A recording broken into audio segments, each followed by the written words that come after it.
Hello, I am Gareth at Skewed and Reviewed. How is everyone today? Doing really well. How are you? It's been a long day already, believe it or not. I'm sure you're in the same boat there. Yeah, we're having fun though. Oh, that's good. So, I have to say, I'm a little bit of background on this. I'm very curious.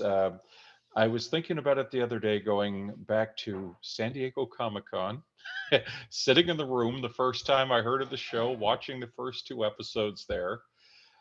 And I thought, wow, what a different place the world was back then when we were watching the premiere. And obviously, I'd heard that it was coming back, but with the way the world was, there was the delay.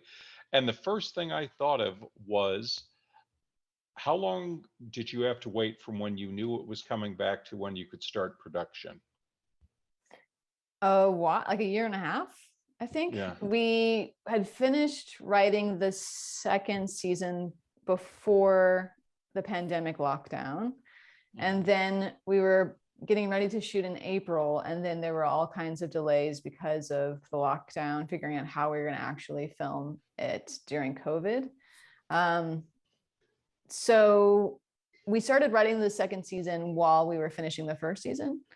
Um, and then, yeah, so it was a while.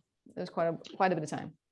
So, what I guess I would be really curious to know is, with that extra time, did you go back and rethink everything, or once you had it locked in, did you leave it the way it was I mean, we were always from a rethinking writing things standpoint? all the way to the final edit. We were changing things and going, well, actually, what if we did this way, or what if we trimmed a few seconds there? I mean, it's the art of making art is you're constantly rejiggering, and nothing sits still for that long. But I wouldn't say we majorly overhauled anything. Like it was pretty much we knew what the show, what the second season was going to be, and we kind of stuck to that by that point.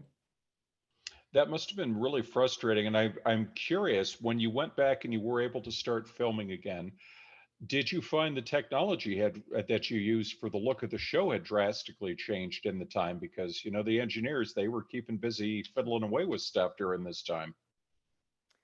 It hadn't changed dramatically because so much of what we do is actually hand done. So all the Hmm. rotoscoping, it's hand drawing. So it takes one rotoscoper an entire day to do 2 seconds of animation, and they Hmm. are hand, like, that didn't change. It's still all hand drawn.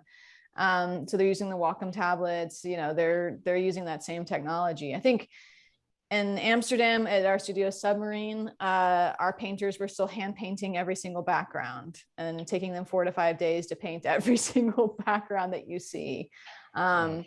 So it's really important to us to maintain that hand feel, because you feel the emotion of all the artists coming through, right? You feel their Hmm. translation within the parameters of the show, and that heart and soul and feeling and handmadeness is important to telling the specific story.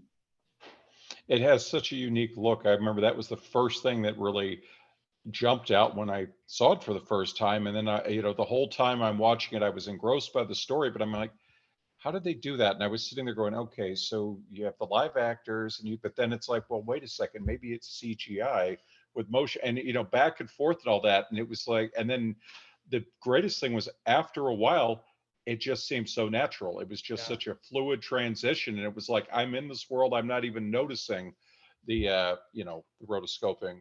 What's so And cool to me about what you just said is that that's Alma's experience, right? She's mhm, introduced to this new world in which her father is there, and she has to try to make sense of it logically, and she's trying to piece it together. But after a while, she just sort of accepts that he's there and is part of her life now, and it becomes like a fluid aspect of her experience. Yeah. So that the experience of watching the show mirrors that is pretty wonderful. and it was so nice too, because you were having those questions about, wow, her relationship with her sister is very believable, and her sister, despite her flaws, has a lot of really good aspects to her. How did you? I'm getting the note that we only have a little bit of time. What Actually, was the Garrett, goal to? this Mhm. is going to have to be your last question because you are out of time. But please continue. But this will have to be the Okay, last one. Mhm. sure. What were the goals for evolving the characters this season, specifically Alma and her sister, please? I think we just wanted to dive deeper into that relationship and kind of play different colors with it and see what else it could be. A big part of the inciting incident of season 1 is about the tension between these two sisters and their differences and their different approaches to life. And part of the joy of letting the show continue is getting to see also the things they have in common and the ways in which they bond and the ways in which their differences are actually different reactions to the same upbringing and similar traumas in their life. And so just getting to explore that relationship from different perspectives was such a gift and so fun. Awesome. Thank you so much. I really appreciate it. Thank Thank you. you. Nice talking with you.